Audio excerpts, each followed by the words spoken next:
அனைவருக்கும் என் இனிய தமிழ் வணக்கம். இந்த காணொலியில் உடற்கல்வி ஆசிரியருக்கான தேர்வு முறை மற்றும் சிலபஸ் பற்றி பார்க்கலாம். தேர்வு முறை பொறுத்தவரை பேப்பர் 1 மற்றும் பேப்பர் 2, அதாவது பேப்பர் 1 தமிழ் தகுதி தேர்வும் பேப்பர் 2 உடற்கல்வி ஆசிரியர் தேர்வும் நடத்தப்படும். பேப்பர் 1 கட்டாய தமிழ் தகுதி தேர்வில் 50 மதிப்பெண்களுக்கு 30 கொஷின்ஸ் கேட்கப்படும். இதில் 20 கொஷினுக்கு 2 மார்க்கும் மீதமுள்ள 10 கொஷினுக்கு 1 மார்க்கும்.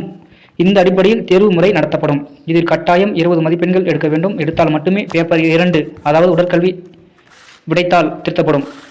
தமிழ் தகுதி தேர்வு கட்டாயம் தேர்வாக வேண்டும். ஏனென்றால் 2025 நடத்தப்பட்ட பிசிக்கல் டைரக்டர் கிரேடு 1 அதிக மாணவர்கள் தமிழ் தகுதி தேர்வில் தோல்வி அடைந்தது குறிப்பிடத்தக்கது. பேப்பர் 2, அதாவது உடற்கல்வி ஆசிரியர் தேர்வு 2017 பின்பற்றப்பட்ட அதே பாடத்திட்டம் பின்பற்றப்படலாம். ஆனால் 2026 சிலபஸ் மாறவும் வாய்ப்பு உள்ளது. ஏனென்றால் 9/6/2026 வெளியிட்ட அறிக்கையில் புதிதாக உடற்கல்வித்துறைக்கு புத்தகம் தயார் செய்வதாக அறிக்கையில் வெளிவந்தது. ஆதலால் சிலபஸ் மாறவும் வாய்ப்பு உள்ளது. ஆதலால் தேர்வுக்கு தயாராகும் மாணவர்கள் anatomy and physiology, test and measurement, sports and games பாடத்திட்டங்கள் கட்டாயம் கேட்கப்படும். ஆதலால் தயாராகும் மாணவர்கள் இந்த பாடத்திட்டங்களில் நோட்டிபிகேஷன் வரும் வரை முதலில் படிக்கலாம். 2017 வெளிவந்த உடற்கல்வி ஆசிரியர் தேர்வுக்கு 2017 வெளியிட்ட உடற்கல்வி ஆசிரியர் தேர்வுக்கு 8 யூனிட்ஸ் என குறிப்பிடத்தக்கது.